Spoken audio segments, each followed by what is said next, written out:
Kinji is a wuss who joins a prestigious battle academy to get stronger. However, when he and his crush get attacked by a terrorist, he touches his crush's plots and unlocks his hidden power, becoming the strongest and clapping everyone. This story starts with Kinji getting ready for his first day in a new school called Butte Academy, which was created to train people known as Butte to fight crime with military-grade weapons.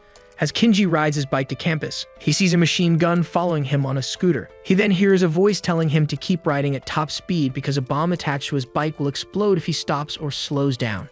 Naturally, he gets confused since he hasn't even started school yet, but with the machine gun hot on his tail, he speeds up to survive. Moments later, Kinji sees a chick watching from the edge of a roof and thinks she wants to send herself to heaven. However, she jumps off and uses a parachute to follow him before taking out the scooter. After Kinji tells her about the bomb strapped to his bike, she uses her mini melons as airbags to pull him away, but the explosion knocks them both out. Minutes later, Kinji wakes up in a warehouse and wonders why there is something warm on his glizzy until he looks up and sees the same chick, Aria, passed out on top of him.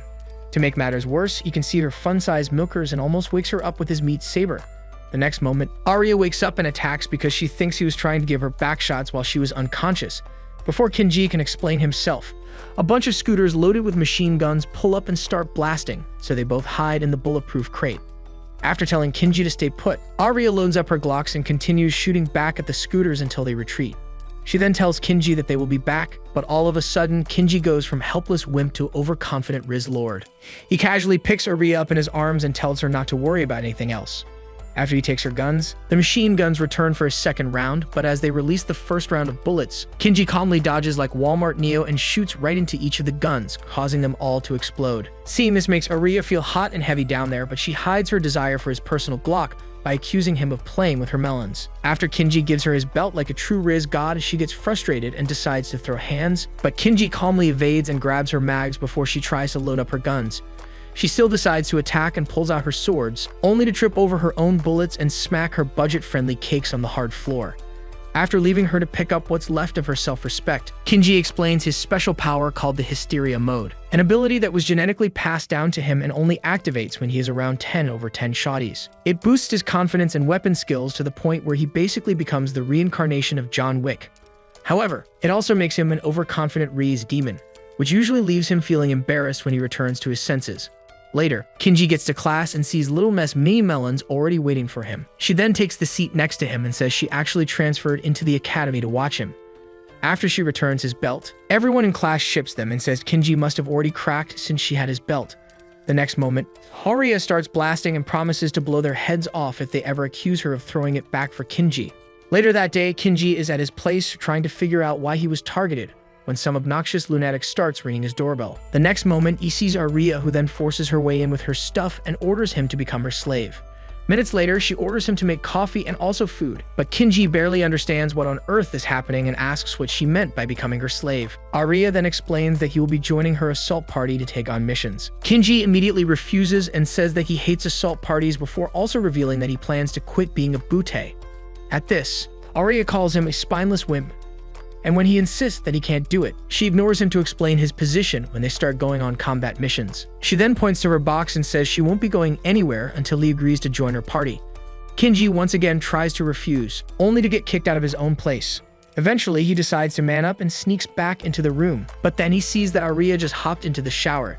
He immediately considers sneaking back outside, but then he hears the bell and sees an old friend named Shirayuki standing outside. After opening the door, he asks why she showed up dressed like that. Shirayuki then explains that she finished classes late and just couldn't wait to come ask how his first day in the academy was. When she asks about the incident that happened earlier, he tells her all about it and assures her that he is okay. But she gets pissed and promises to blast holes into the culprit until they look like SpongeBob. She then tells him what she made for his dinner and says she will be gone for a couple of days to attend a training camp. Despite seeing her perky melons about to rip out of the dress, Kinji responds with the usual tone so she can leave. The next moment, Shirayuki hears a sound coming from the bathroom and asks if he has someone over, but Kinji denies it and closes the door even more. All of a sudden, sweet little Shirayuki gets consumed by a devilish rage and asks if he is hiding something from her. Kinji once again denies it while almost pissing himself, and surprisingly, Shirayuki believes him. So he wishes her good luck on the training and shuts the door in her face. With that out of the way, he decides to hide Aria's weapons because she will definitely try to unalive him if she learns that he snuck back in while she was bathing. However, just as he finds them, She walks out and freezes in shock because her plots are completely exposed. Kinji immediately tries to explain himself, but after he accidentally holds up her plot armor, she misunderstands and spends the rest of the night trying to skin him alive. Later, she creates a barrier to keep him away from the bed, and while she sleeps off, Kinji tells himself to quit being a butte no matter what. The next morning, Arya wakes him up with a brutal punch to the gut and orders him to make breakfast. This time, he refuses and holds her back with one arm before realizing that the fun-sized death machine is actually easy to deal with. After getting ready for school, he tells her to leave before him so people won't get the wrong idea, but Arya sees this as his plan to escape her, so she sinks her teeth into his arm. While he drags her along, Professor Sayonaki starts the first class by explaining the academy's curriculum. For the first 4 periods, they will be taught regular subjects like any other school. Afterwards, they will split up and take classes according to their divisions, with those in assault practicing with their weapons while the Logi division will play out scenes from Fast and the Furious. He further explains that they can use the extra periods to take on solo missions for civilians. Much later, Kinji selects a task he can use to escape the academy and Arya, but she shows up at the gate and tells him to forget about escaping from her. Shocked, he drops to his knees and asks why she is not training with the other students in assault, so she tells him that she already has enough credits to graduate. Later, she continues following him and asks for the task he selected, but he refuses to tell her, so she threatens to empty her Glock in his brain. He then explains that he just has to find someone's lost kitty, and of course Arya decides to follow him. Eventually, she gets hungry and makes him buy her food, but as she enjoys the meal, he tells her not to sit so close to him because they are not in a regular park. She gets confused by this, but after looking up and seeing lovers in every direction, she gets shy and forgets how to act. Kinji then says her boyfriend will definitely feel jealous if he sees them together, but Arya reveals that she has never experienced love and claims she doesn't even care about it. However, Kinji can see through the obvious lies and now realizes that talking about love and bedroom activity makes her flustered. Much later, it finally finds the lost kitty, and while Arya watches, Kinji slowly walks over to grab it. He makes the mistake of ignoring the cat's hisses and regrets after it slices up his face and makes him fall into the water. After eventually managing to escape from Arya, Kinji meets up with his hot but weird classmate Riko to give her the video games she asked for in exchange for information on Arya. She then hands over the file and asks why he can't just ask Arya what he wants to know since they are dating. So he explains that they actually hate each other's guts. Riko then tells him that Arya is mostly called Arya the Quadra in the Butte world because she uses 2 guns and 2 swords. Kinji finds this interesting and decides to continue reading before eventually heading back home to confront Arya about her true identity. Apparently, she is from a noble family well respected in Europe because her grandmother was awarded the title of Dame by the royal family. She also happens to be in ranked Butte that works under the London agency with a perfect arrest record of 99 because she never lets her victims escape. After she says her record has actually been broken, he asks for the Chad that managed to escape her and says it's him. Confused, he asks why he is even on her list of criminals, so she reminds him that he grabbed her plot cannons the other day. She also demands to know about the powers he used to stop the machine guns, but Kinji claims he was just lucky since he is obviously still an E-ranked Butte. Arya immediately tells him to stop the cap because she knows that he is an S rank that only got demoted to E because he missed the exams. As she pins him down and demands to know the truth about his powers, he tells her to stop because he can activate it at will. She then asks if there is a trigger and offers to help, but after sensing that her kitty is about to activate hysteria mode, Kinji throws her off and agrees to join the assault, but he will only go on one mission with her so she can get off his neck. The next day, Kinji is on his way to the assault class when he runs into Riko. She immediately grabs his class selection form and gets surprised to see that he picked assault as an elective. Before she can ask why, he claims that Arya forced him, but Riko already believes that they are secretly smashing. However, she can also tell that he is stressed, so she reaches into her massive melons and pulls out tickets to an arcade before giving it to him and saying that she will be too busy to use it. Kinji was hoping that she wanted to pull out the tatas for him, but he still thanks her for the tickets before heading to class.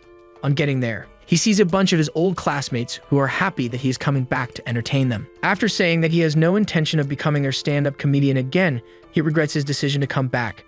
Just then, Arya shows up, and after everyone scrams to hide from her, he follows her, and she notes that he is pretty popular with the guys. He then claims to hate all the attention, but Arya thinks he is lucky because he at least gets some attention, while everyone hides from her because they are scared of her powers. After noting that her name basically means solo, Kinji asks if that's why she is so obsessed with working with him, but Arya laughs and says he is way too slow for someone with so much skill. After he tells her to go home so he can enjoy the arcade in peace, Arya says she doesn't even know what an arcade is because they never had it back home. She then decides to join him, but Kinji is already tired of her, so he takes off running, but she chases him until they get to the arcade. Left with no choice, he decides to let her stay and quickly notices that she has been staring at the plushies in a crane game since they walked in, so he tells her to play it. Unfortunately, she doesn't know how, and even after he explains it to her, she spends all of her money and fails to get a single one, so he takes over and manages to win 2 plushies for her. Minutes later, they head out, and when she gives him one of the plushies as a thank you gift, he gets surprised because he always thought she had the heart of a demon. Moments later, Kinji notices that his watch has been telling the wrong time, so he fixes it. The next day, he ends up missing the bus because his watch started acting up again. But before he can decide on his next move, Aria calls to tell him that the bus just got hijacked and a bomb has been attached to it. The bomb is also similar to the one placed on his bike, which means they cannot slow down. While they agree to meet up, the students on the bus try to find the bomb, but then a car pulls up with an automated machine gun strapped to it, so they all duck to avoid the bullets. By then, Aria has just met up with Kinji, and as they drive towards the bus, she tells him that this is another attack from the Butte killer. But Kinji gets confused because they already caught the killer. Aria then explains that they caught a poser because the real killer is obviously still strapping bombs and sending remote-controlled guns to smoke students. Upon seeing how determined she is to save everyone, Kinji also decides to lock in. But then she reminds him that this is the one mission he promised to go on with her, which means he has to use his true powers. Back on the bus, the students receive instructions to head to a more populated area, and Aria quickly figures this out, so they drive toward the nearest crowded location hoping to intersect the bus.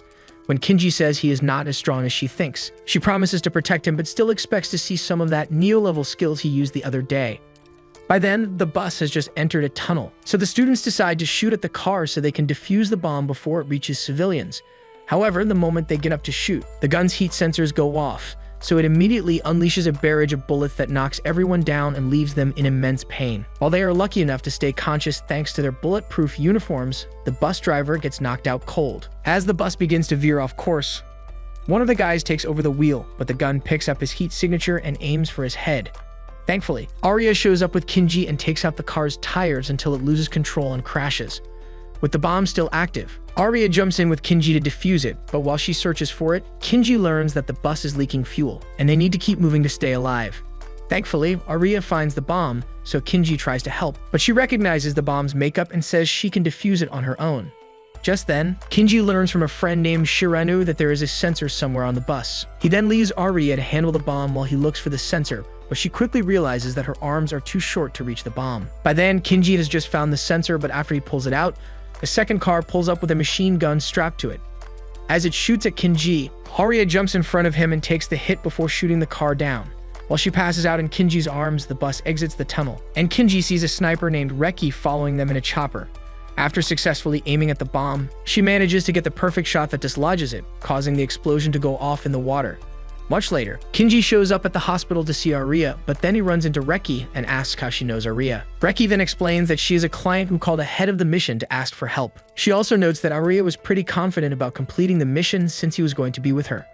After their conversation, Kinji enters Aria's room to check on her, but she acts like her injuries were no big deal, so he won't get worried. After she also claims that risking her life for him was standard procedure, he tells her to stop the cap, causing her to get upset about saving him. Kinji then hands over a report of the incident and explains how they couldn't find a single lead about the Butte killer. The next moment, Aria tosses it into the trash and tells him to get out. Confused, Kinji tries to talk about it, but she refuses to hear another word, so he turns to leave. When she admits to being disappointed in him, he tells her to stop expecting him to become some gun-slinging superhero because he already told her that he doesn't even want to be a Butte anymore. At this, she says her time is running out, and when Kinji asks what she was talking about, she starts to realize that he might not be the one she needs. Several days later, in a dream, Kinji relives the worst day of his life. After a cruise ship exploded at sea and quickly sank to the bottom, rescue teams managed to save everyone aboard, but they noticed that the explosion was related to a Butte who happened to be on board. That Butte turned out to be Kinji's older brother, and after the incident, reporters made his life miserable as they kept asking questions and blaming Kinji's brother for not doing his job. Kinji eventually wakes up drenched in sweat and pissed off that he has to recall such a traumatic event every day. He then takes a walk to clear his head and recalls that his brother was actually the reason everyone on board that ship survived, but he was still blamed for the explosion after losing his life. This was what made Kinji realize that becoming a sacrificial lamb for ungrateful weaklings was not his dream life. Just then, Shirayuki sends him a text to check if he is okay, but Kinji ignores it before he spots Ariya walking out of a store dressed like she is about to make a simp pay for her bills. The usually nonchalant playboy then proceeds to stalk her all through the city and struggles to understand why he is so obsessed with knowing what she is up to. After eventually getting to a police station, Ariya finally spots Kinji and decides to take him along with her. However, instead of meeting her criminal boyfriend, Kinji gets surprised when she takes him to meet her mother, Kane, who is currently accused of being an assassin. After seeing Kinji, Kane thinks he is Ariya's boyfriend and teases her, until she flips out. Kane then apologizes to Kinji on Ariya's behalf because she can already tell that his left went sideways after she showed up. Ariya quickly dismisses this to tell Kane that Kinji is the Butte killer's latest target. She further explains that proving Kane's innocence can reduce her sentence from 864 to 742 years, like that makes any difference. After Ariya promises to get her out before her case reaches the Supreme Court, Kane asks if she has found a trustworthy partner to go on missions with. After Ariya hesitates, Kane reminds her that taking on the missions alone is way too dangerous, and besides, she can't use her full powers until she finds a compatible partner. Despite this, Ariya says she doesn't have enough time to take things slow, but Kane insists that she pump the brakes for her own safety. As the visiting hours come to an end, Ariya once again promises to give Kane her freedom back, but Kane tells her not to go against an organization called the European Union without getting a compatible partner first. After leaving the station, Ariya tells Kinji to stop following her, so he stands back and watches as she walks into the rain and proceeds to bawl her eyes out. The next day, Kinji learns that Ariya skipped school, so he decides to spend his day researching on the crimes Kane is being charged with. When he finally learns why Ariya is so desperate for a partner and why she keeps saying she doesn't have enough time, Shiranui shows up to tell him that Ariya is taking a flight back to London in a couple hours. Minutes later, he starts heading home and convinces himself that Ariya's decision to leave is the right thing for her because he can never become the partner she dreams of. Just then, he gets a text from Riko about the Butte killer, so he heads to her place and lets her treat him like her decorated love slave, just to get the information he came for. Eventually, she decides to get down to business and gives him something called an event possibility report that is related to the accident that took his brother's life. Riko also believes that the Butte killer is somehow connected to all of this, but then she switches back to being a freaked-out creep and ends up activating hysteria mode. However, instead of giving her the pounding she wants, he carries her to the couch and leaves.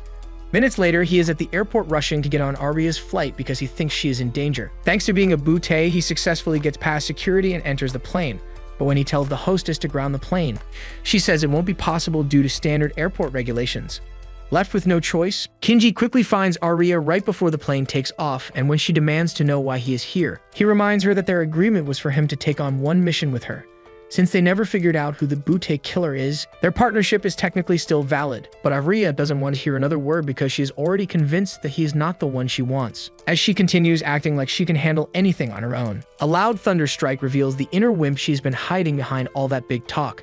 Sensing how scared she is, Kinji decides to save the roast session for later and comforts her until she starts feeling better. He then tries to continue talking about the Butte killer, only to get interrupted by gunshots and an announcement that the plane has just been hijacked. The voice then instructs all Butte on board to come up to the first floor bar for a battle royale. At this, Ariya tries to act like she is locked in again, but another thunderstrike puts her back in her place. She then agrees to team up with Kinji, and as they make their way towards the bar, Kinji tells Ariya that the Butte killer has been targeting her family this entire time. Moments later, they get to the bar and are shocked to see Riko, who then introduces herself as Riko Min Lupin IV, great-granddaughter of Arsène Lupin, a man famously known as the French Phantom Thief. When Ariya asks why she is doing all this, Riko explains that it's the only way to gain enough respect from her family to be called by her real name and not some irrelevant number named after someone else. She also admits to being the Butte killer and explains that she did it all to prepare for her final showdown with Ariya, who was apparently called Holmes IV. She chose Ariya as her target because their great-grandfathers fought against each other in the past, which means that defeating Ariya will cement her name in the records books of the Lupin family. Riko goes on to explain that she masterminded everything from the bomb on Kinji's bite to his faulty watch that made him miss the raid bus because she wanted them to become partners. When she admits to being behind what happened to Kinji's brother, Kinji loses his senses and launches an attack, only to get defeated in seconds. Ariya then takes over, but quickly realizes that she can only get a major hit at close range because of the bulletproof uniform. To make matters worse, she has less bullets than Riko, making her chances of success reduce drastically. Thankfully, Kinji manages to get his anger under control and helps Ariya subdue Riko, but then Riko reveals another secret. She'd also use his sword like Aria, and after slicing her up, she shoots right at Aria's chest in point-blank range. The bullet knocks Aria out cold while Riko starts laughing like a lunatic on crack. Kinji immediately grabs Aria and runs straight to the nearest room he can find before realizing that Aria is slowly slipping away. In a desperate attempt to save her life, he opens her shirt and injects her with a heart-jumping fluid. Thankfully, this brings her back from the other side, but she immediately kicks Kinji away and accuses him of trying to have a good time with her milkers while she was unconscious. However, as soon as he mentions Riko, she recalls that they have a crazy psycho to stop. She immediately grabs her gun to resume the fight, but Kinji stops her and says she can't do it alone, especially not after taking a bullet to the chest. As she continues fighting to get past him, Kinji suddenly kisses her to activate hysteria mode. The shock makes her knees fall asleep, and when she accuses him of stealing her first kiss, he calmly admits that it's also his first kiss before promising to protect her. Around the same time, their classmates learn about the hijacking and immediately launch an operation to connect to the plane's comms and help Aria. Soon, they learn that another Butte is also on board, and while they try to figure out who it is, Riko finds Kinji standing nonchalantly in a room and walks in to ask for Aria. The next moment, Kinji throws an oxygen tank at her and uses the distraction to attack, but Riko evades and tries to take him out with a headshot. However, Kinji uses his abilities to slice the bullet in half. And Aria immediately shoots Riko's guns away before using her swords to give her a fresh haircut. She and Kinji then order Riko to give herself up, but Riko suddenly uses a strange power to control the ship, which catches them both off guard and gives her a chance to slip away. At the same time, their classmates notice that the plane's altitude is dropping quick, but before they can do anything, they get disconnected. Back on the plane, Kinji tells Aria to go fly the plane while he chases after Riko and eventually finds her in a cabin with bombs wrapped around her. When she tells him to join the European Union at her side, he asks what the European Union even is, but all she says is that it's heaven on earth. She also claims he will be able to reunite with his brother, but Kinji refuses, so she blasts her way out of the plane and turns her clothes into a parachute before sending 2 missiles to take out the main engines. Kinji quickly runs back to the cockpit to tell Aria what happened, and as they try to get the plane under control, he gets a call from National Defense and updates them on their situation. After this, he calls his friend Mucho, who is with the others at school, and after he explains their current situation, Mucho realizes that they have less than 10 minutes to land the plane because those missiles took out the fuel tanks as well. They try to continue talking, but National Defense calls in again and tells Kinji and Aria that the airport they should be landing at is unavailable due to reasons they can't explain. They then suggest taking a detour towards the Pacific Ocean for an emergency landing. So Aria tries to steer the plane in that direction, but Kinji stops her because he can feel something is off. The next moment, Mucho intercepts the call and tells them that National Defense has decided to forfeit all efforts to save them because they believe it's not worth the risk. To make matters worse, they have also sent out gunships to shoot the plane down if they refuse to head to the ocean. Despite all this, Kinji remains calm and suggests landing on a runway in the academy, but Mutuo says it would be impossible. He then suggests an abandoned runway as their best chance of getting to land on time, but Kinji can barely see the runway since it has no lights. As he starts getting scared, Aria takes his hand and assures him that they won't lose their lives to this.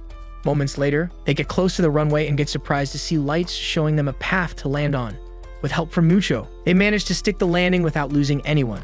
The next day, Aria finds Kinji resting on a balcony and asks why he came to save her, because she could have handled everything on her own.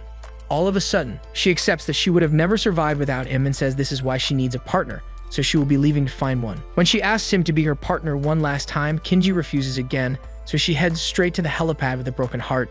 Just then, Kinji sees the plushie she gave him after their day at the arcade and changes his mind, but by the time he reaches the helipad, Aria has already taken off. Despite this, he continues screaming for her to come back until she hears him and jumps out of the chopper like a maniac. Much later, they get back to his dorm room, so he asks why Riko called her Holmes the Fourth. Aria then says she is actually descended from Sherlock Holmes, but Kinji refuses to believe that this psychotic dummy is related to the greatest detective in human history. Just then, he hears Shirayuki banging on the door and demanding to know why he has not been responding to her texts. After Kinji grabs his phone and sees that she's been blowing it up, Shirayuki destroys the door and loses it after seeing Aria. As she charges in to cut Aria in half, Kinji stands aside and gets shocked when Aria casually catches the sword with her palms like it's nothing. Despite this, Shirayuki presses even harder to cut her, but Aria jumps back and grabs her guns to level the playing field. However, after she shoots, Shirayuki deflects her bullets with the sword, causing Aria to realize that this obsessed lunatic also has superpowers. Kinji explains that she is called a Choutai, which is basically a Butte with superpowers. She also happened to be part of Hotoji Miko, a group of overpowered shrine maidens famous for their insane abilities. Students like her are trained in a special subdivision of the academy called the Sur Division. As the girls continue fighting, Kinji finally decides to step in, but then Shirayuki grabs his neck and apologizes for letting shameless hoe like Aria steal his heart while she was away. She then resumes the fight with Aria and continues accusing her until Aria says Kinji is just her slave. Shirayuki immediately stops and becomes convinced that they have been practicing all the fantasies she wanted to try out with Kinji, but he quickly explains that they just teamed up to go on mission together. At this, Shirayuki breathes a sigh of relief and says she is thankful that they haven't done anything like kissing. However, when they both start making suspicious expressions and recall the kiss on the plane, Shirayuki senses that something is off and realizes that they have in fact been smooching. As her anger swells again, Aria tells her not to worry because she didn't get pregnant from it, but this makes Shirayuki pass out while Kinji wonders how a person can be this dumb.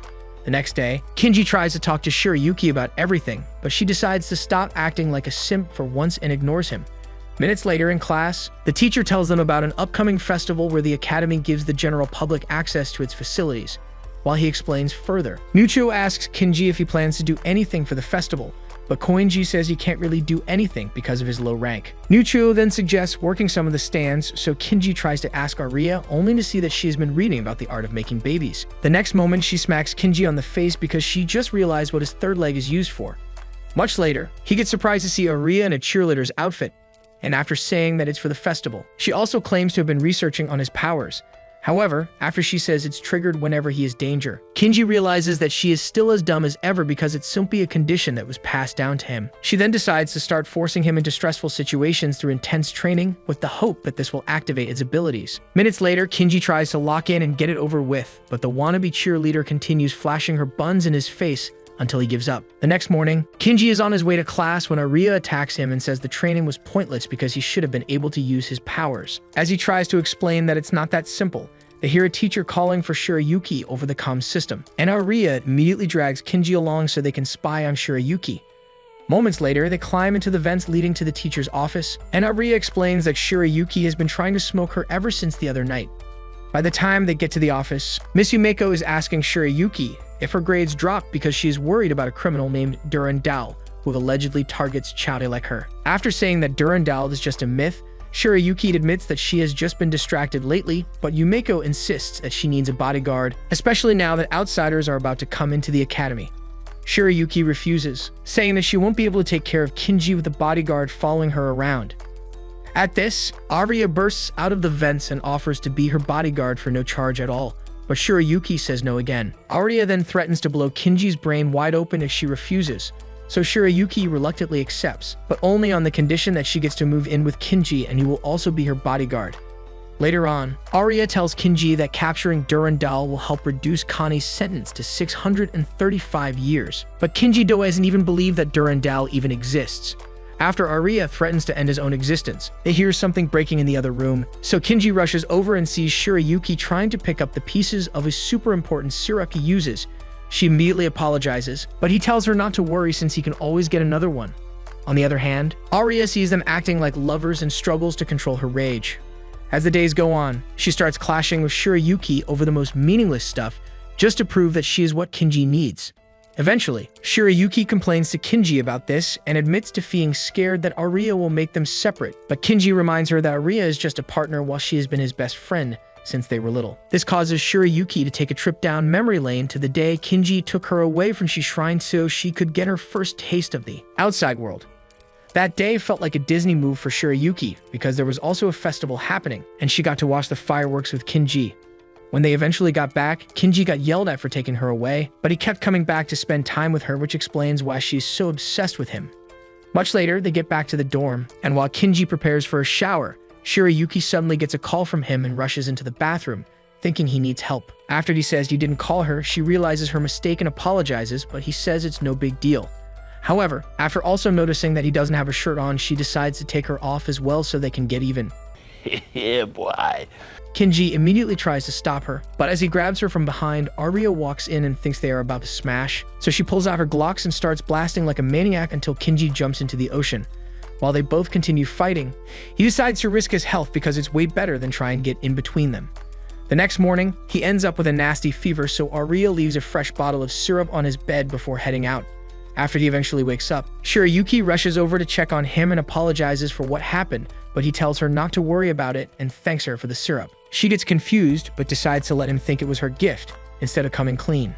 Much later in school, Kinji sees almost all the girls dressed like cheerleaders from that corn video you go into every night. He then heads up to the roof to get his meat saber under control, but Aria shows up and fractures his skull with a brutal drop kick. After saying that his training has truly been a waste of time, she tells him to find another way to get stronger because the Durandal is rumored to be strong enough to cut through steel. Kinji still thinks all of this is a hoax, but he is too drained to argue, so he asks if that is all she wanted to tell him. Aria then says he has to go through Shirayuki's phone because the Durandal usually sends threatening messages to potential victims. When Kinji asks why she is not watching over Shirayuki, Aria explains that Reki is currently keeping an eye on her. She then tries to threaten Kinji, but after he reminds her of his sickness, she stops and decides to be nice for once.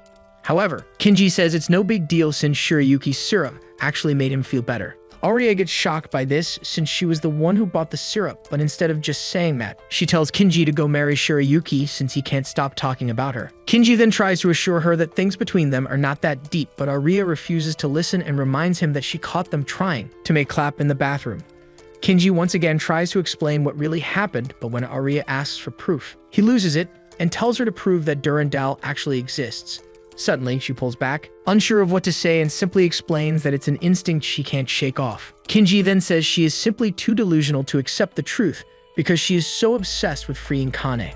Hearing him say this breaks Aria's heart, so she takes a moment to think and says he is just like everyone else who makes her feel stupid and incompetent because she is not as logical as the great Sherlock Holmes. As her sadness turns into rage, she pulls out her Glocks and starts firing, but Kinji manages to dodge and thinks she is even more of a lunatic than when they first met. Afterwards, he meets up with Shirayuki in the student council office and says that he will be her only bodyguard going forward. Naturally, Shirayuki gets excited since she's been praying for this for years. Kinji then asks why she is all alone, so she tells him about the fireworks festival happening this evening. He is surprised that she is not going, but after she reminds him that her family still demands the same enclosed life she has always lived, he realizes that she cannot leave school grounds for any personal affairs. Much later, they are on the way back to the dorm, but Kinji suggests going to see the fireworks. Shirayuki hesitates at first, but after he promises to keep her safe, she agrees and they catch a train to the festival spot. Unfortunately, they end up a little too late, so Kinji apologizes for not checking the time before running off to get some fireworks they can light up on their own. Just then, Shirayuki gets a seemingly ominous text, but when Kinji returns, she acts like nothing happened.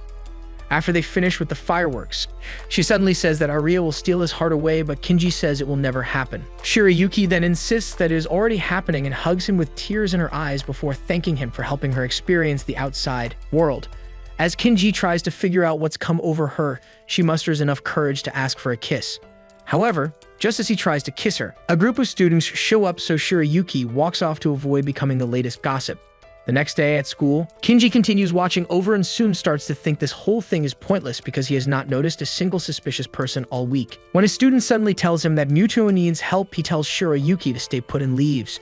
Minutes later, he gets a goodbye text from Shirayuki and panics right before the homeroom teacher shows up and asks if Shirayuki has been getting strange texts from Durandal.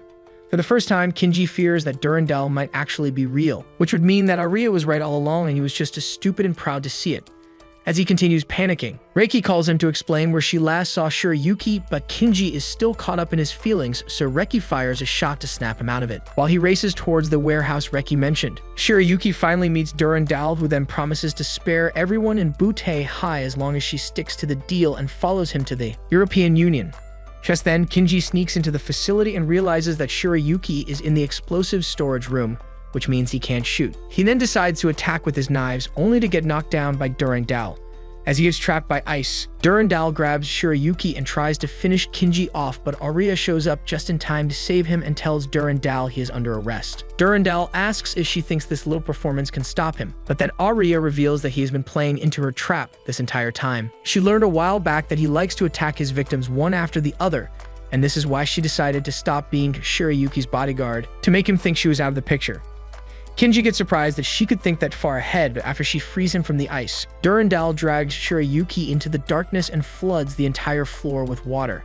Minutes later, Kinji and Aria find Shirayuki chained to the wall and with a complicated lock, so they run over and help her.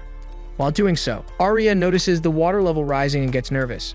Kinji also sees this, so asks Shirayuki where Durandal escaped from. After she shows them the ceiling hatch, he tells Aria to go find Durandal because she won't be able to swim if the water level increases even further. After she runs off, Kinji continues trying to pick the lock until the water rises to shoulder level. After holding his breath, he finally manages to pry open the first part of the lock, but then Shirayuki tells him to run and save himself. He refuses and says there is no way he is leaving her behind, but then she cancels the bodyguard contracts so he won't have to save her. Despite this, Kinji insists on risking his life for her, but after a sudden wave pushes him away, he swims back and decides to use his powers. After kissing Shirayuki, he easily pries open the lock and helps her swim through the ceiling latch. However, after climbing through, he takes a close look at Shirayuki and notices that something is off because her melons were not exposed seconds ago. Just then, Aria returns, but Kinji stops her from running because he just saw the trap wire Durandal set up. After he cuts it, Aria notices his calm demeanor and realizes that he kissed Shirayuki to activate his powers. Regardless, she still runs over to Shirayuki to check on her, but Kinji still suspects that something is up, so she asks Shirayuki how her lips feel. When she reacts like nothing happened, he tells Aria to get away from her because the real Shirayuki would be way too embarrassed to think straight. Sensing danger, Durandal presses her sword against Aria's neck and freezes her guns before saying that her real name is actually Jean the 30th, not that stupid nickname they made up. Aria then says it is impossible because Jean the 4th was burned at the stake, but Jean explains that the person they burned was a fake her family put in place to manipulate history. After she says something about being cast aside by Lupin the 4th, Kinji tries to save Aria, but Jean threatens to turn her into a popsicle if he takes another step. Thankfully, the real Shirayuki shows up and uses her chains to free Aria, who then tells Jean to give up since she is clearly outnumbered. At this, Jean laughs and says they are still too weak to stop her, before blinding them with a flash and activating all the sprinkler systems. Aria tries to fight, but the effects of Jean's ice powers stop her, so Shirayuki rushes over to help. She then tells Kinji to look after Aria so she can handle Jean, but this Jean says it's pointless before freezing the entire room over and dropping her disguise.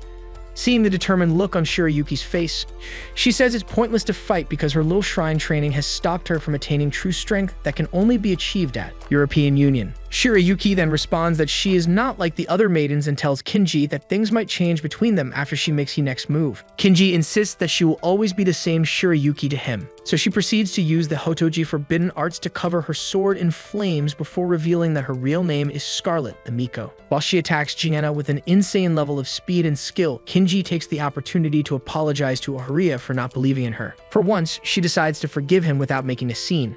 And since she feels a lot better, they decide to help Shirayuki. Moments later, they see Jean is about to use a deadly move, so they jump in and combine their skills to stop her. Eventually, Jean gets tired of taking them all at once, so she aims for Kinji, but he has been waiting for this moment his entire life. After blocking, he tells her to give up, but she refuses and tries to stab him using her powers.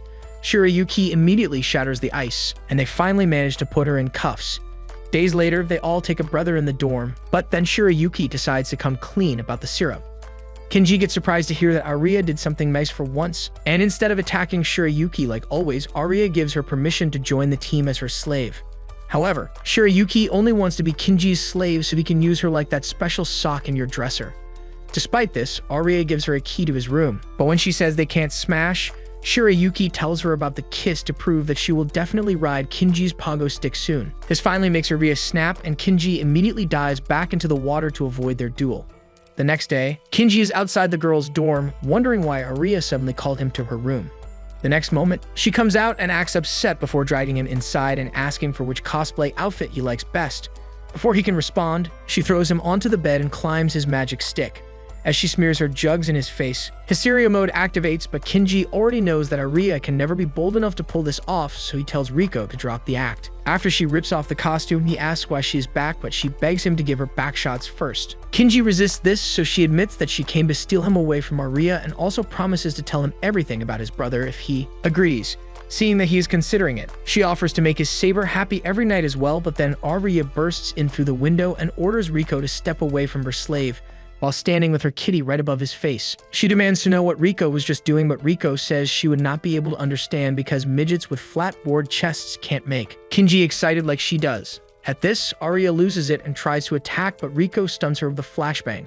Moments later, Aria is sitting on Kinji's face wondering where Riko went, and after seeing her heading to the roof, They both run to the stairs to catch up. On the way there, Kinji asks Aria how she knew where he was, so she tells him that Muto said something about him going to her room, and she pieced it together from there. When they finally get to the roof, Aria and Riko proceed to roast each other while Kinji watches and wonders where he went wrong in life to end up with psychos. He eventually gets in between them and uses the hysteria RIZZ to calm them before telling Riko to consider taking a plea deal so she can return to school. Surprisingly, Riko easily agrees to this and says it's just because he asked with that deep voice she loves to hear. While Kinji accepts that she suddenly had a change of heart, Aria is convinced that this is just another scam and says Riko has to testify to reduce Connie's sentence if she wants to gain their trust. When Riko also agrees to this, Aria gets shocked, but Riko says she knows what it's like to love a mother. The next moment, she gets emotional, so Aria walks over to comfort her, but then Riko finally decides to stop the charade. She explains that she only came back because she got expelled from the European Union after they defeated her. Before her expulsion, a man named Vlad, who is also the second in command at the European Union, apparently took a treasure she desperately wants back, so they have to help her steal it back. By the next day, Riko is back in the academy like all of her past sins and murder attempts have been forgotten, and seeing this makes Aria lose her mind, but she decides to play it cool since they need Riko to get to Vlad. Kinji, on the other hand, can't stop worrying about the consequences of stealing from the European Union until Aria explains that it's not actually considered as a crime since the European Union is a criminal organization.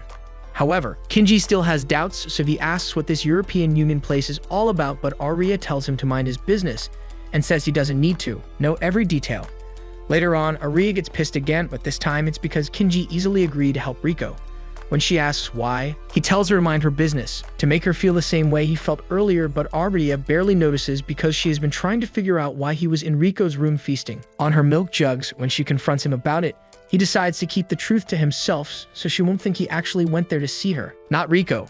While she continues making up reasons in her head, Kinji slips away and heads back to class for a test. However, just as Sayonaki tells them to start, Riko moves closer and tells him to play with her snail. Kinji gets surprised but keeps his voice down to avoid attention, so Riko places her head in his thighs and asks him for a head rub. Afterwards, he realizes that his pen is missing and finds it in between her melons, so he slowly reaches in, only to see that Sayonaki has been watching them this whole time. While Riko immediately turns in her completed test and runs off, Kinji gets punished for thinking with his glizzy. After classes, Riko finds him again, so he gives up on avoiding her, but then Shirayuki shows and almost slices Riko's head off. She then demands to know what is going on, so Riko casually claims she is Kinji's girlfriend. After a moment of shock, Shirayuki says it can't be possible since they already kissed just the other day, but then Riko laughs and asks if that is all because she has done a lot more than kissing with Kinji.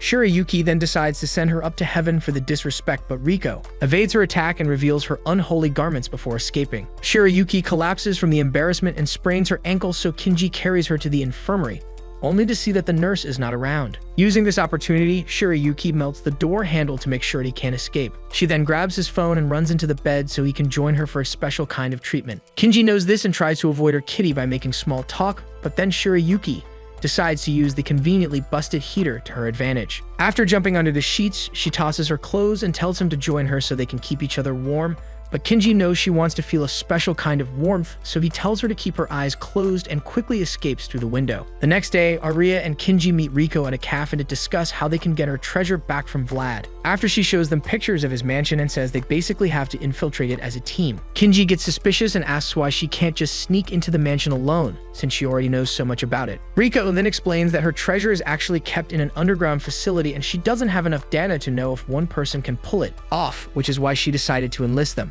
For the plan to work, she says they both have to get hired as helpers in the villa and use that to gain access because a regular heist would just be a stupid move. Aria immediately refuses and says she won't be dressing like every otaku's dream girl just for some stupid plan, but after realizing that Kinji is actually one of those otakus, she changes her mind. She then asks Riko if she can at least arrest Vlad because he is also part of the reason Kane got framed, but Riko says it's pointless because Vlad barely uses the villa. Turns out it is completely managed by his helpers, which makes their plan a lot easier, but Aria no longer wants to help out since Vlad won't be there. However, after Riko reminds her that it will just be her and Kinji all alone in the villa for hours, Aria once again changes her mind just to keep Kinji for herself. She also reminds Riko of her promise to testify on Kane's behalf, and after Riko assures her that she wouldn't lie about something so serious, Aria explains that this whole arrangement depends on that promise to make Riko understand how important it is. By then, Kinji is already fed up, so he asks Riko what this treasure is, and she explains that it's actually a rosary from her mum. The next moment, Arya flips out and calls Riko all sorts of names because she easily helped the bad guys frame Kana and now wants their help to get something for her own mother because those same bad guys tossed her to the curb like street trash. When Riko further explains that her mom is actually 6 feet under, Arya realizes why the rosary means so much to her and decides to stop arguing about it. Several minutes later, Riko takes her to a dressing room to try on the main outfit, and when they ask Kinji for his opinion, he gets charged up in his third leg and forgets how to respond. With the costumes figured out, Riko decides to teach Arya how to talk like a real maid and starts by telling her to call Kinji master.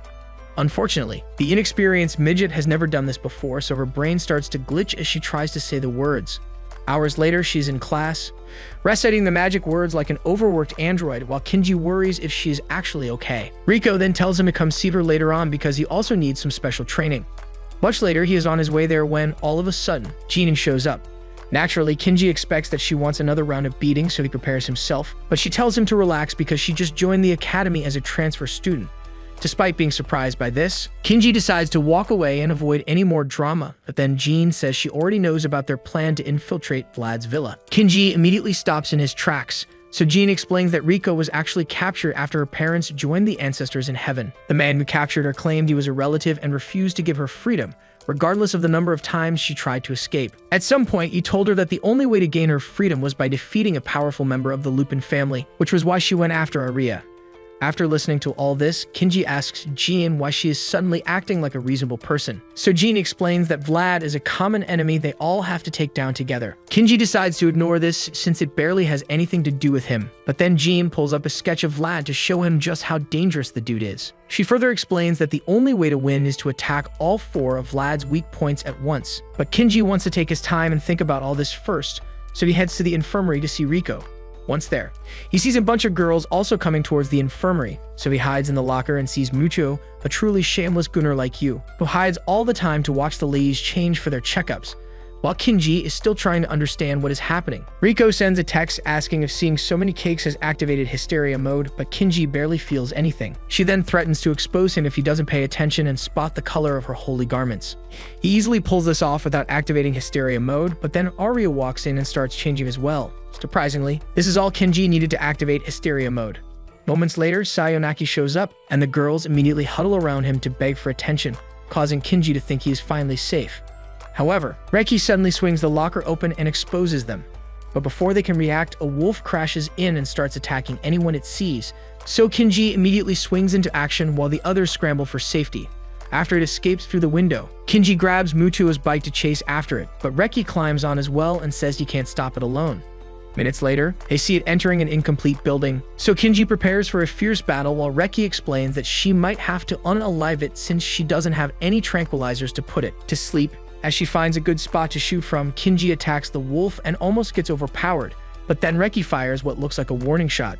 When he asks Reki why she intentionally missed, she says it has never happened before and calmly whispers to the wolf until it also becomes calm. Much later, Kinji returns to the dorm and sees Arya, who has been waiting to demand an explanation for him being in the locker. Kinji immediately tells her that it was all because of Riko, but Arya starts thinking he was hiding to see Riko and gets even more pissed. However, after he admits that he was mostly staring at her plots, she gets embarrassed and decides to shoot him instead of admitting that she likes it. Days later, Arya puts all of her training to the test at an outdoor cave, and Riko, who has been watching, gets impressed because she has managed to master absolutely everything about being a maid. After easily complimenting Arya, she asks Kinji for his thoughts as well, but bro doesn't know how to act because the maid outfit is still making him excited. A couple more days after this, it's finally time for the mission, so they both get ready and end up waiting a little too long for Riko. When she finally shows up dressed as someone called Kana, Kinji is at a loss for words because Kana happens to be the name of his crush in the past. Arya notices his reaction and asks about it, but Kinji quickly changes the topic to avoid a conversation. Minutes later, they get to Vlad's mansion and are shocked to see that Sayonaki is the current manager. He is also surprised to see them and happy that there are now powerful buttes helping out in the mansion, so he explains where they can find their rooms. Minutes later, Kinji is already done getting dressed, so he goes to check on Arya and walks in on her deluding herself into thinking she's a princess. After seeing him, she pounces and tries to erase the memory from his brain by force. As the days go on, they both perform excellently at their jobs and end up getting permission to use the pool.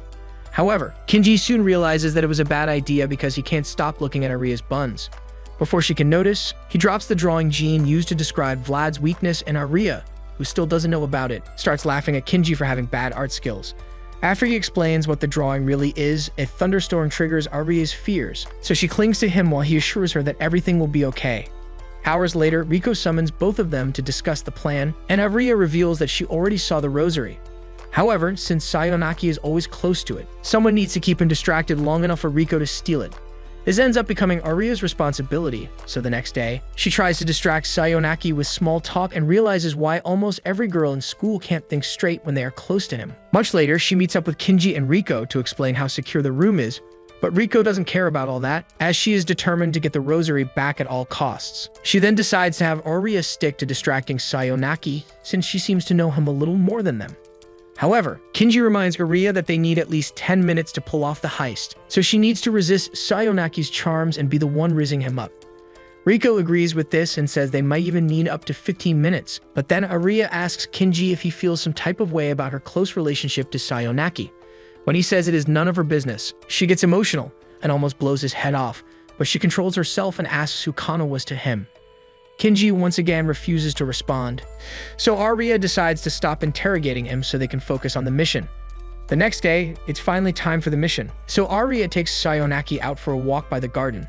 While she acts like his clever pickup lines are giving her butterflies in her belly, Kinji sneaks into the underground vault dressed like a Secret Service agent from Disney Jr. After he manages to slip past the security systems and attaches a hook to the rosary, Sayonaki suddenly decides to go back inside. Aria panics and informs Riko, who then tells her to find a way to stall for a couple more minutes. Seconds later, Kinji gets a transmission from Aria saying that she will let him manhandle her buns if he succeeds, and of course, this triggers his glizzy and hysteria mode at the same time. By the time he realizes that it was actually Riko tricking him, it's already too late, so he focuses on getting the rosary. Thanks to Riko's clever tactics, he actually pulls off the heist and replaces the rosary with a counterfeit. Minutes later, they regroup, but just as Kinji hands the rosary over to Riko, she admits that this whole thing was a scam she cooked up just to make them steal the rosary for her. The truth is that this rosary will make her strong enough to finally defeat them and regain her respect in the European Union. At this, Aria demands to know the whole truth while pointing her gun at Riko. She knows that there's definitely more to her story about the rosary being a gift from her mom, so Riko decides to explain everything. The rosary is actually a family heirloom which was passed down to her when she was first thrown into prison. She had it in her mouth to make sure no one else could take it, but while doing so, she learned that the metal in the rosary gives her a sudden increase of strength and power. This was how she managed to escape prison. The next moment, Riko promises to use that same power to defeat them and finally gain her freedom by proving that she is the strongest in her family. As she continues rambling about becoming more legendary than her great-grandfather, she gets zapped and falls unconscious. Professor Rizzler then shows up and tells them both to stay still or he will send his wolves to rip them to shreds. Kinji is shocked to see that he is the one controlling the wolves, and after admitting that the one Reki stopped the other day is his servant, he reveals that he wanted to take her blood after that incident and conduct some research on it, even if he had to get the blood illegally. After basically admitting to being a psycho, he further confesses to being the one who took Riko's blood while she was locked up. And like that wasn't enough, he gave Vlad all the inspiration he needed to force her through all those inhumane experiments. However, they quickly learned that there was nothing useless about her blood or genes, which is why they took the rosary and tossed her worthless cakes to the curb. The next moment, he takes the rosary and suddenly starts stomping on Riko's face, leaving Kinji and Aria at a loss for words. When Aria finally demands to know why he is doing this, he explains that such emotions are necessary to summon Vlad. Before she can ask what he is talking about, he starts transforming into Vlad, once again shocking Aria and Kinji. Without giving it a second thought, Aria starts blasting, but Vlad's injuries heal almost immediately. The next moment, the wolves charge in, but thanks to what Reki showed Kinji the other day, he manages to paralyze them. By then, Vlad has just realized that Aria is a tough nut to crack, so he admits that he should have also taken her blood and used it to get stronger. When he says he can also just use his fangs to extract her blood, Aria finally connects the dots and realizes that Vlad is really a vampire named Count Dracula, who has kept himself powerful all these years by ingesting the blood of strong humans. As he grabs Riko and says he will use her to create a new member of the Lupin family who isn't completely useless, Aria charges in and attacks with her swords. Kinji also rushes to drag Riko away from Vlad, but when they get to a safe distance, Riko tells him to run away with Aria because Vlad is too powerful to be defeated by them.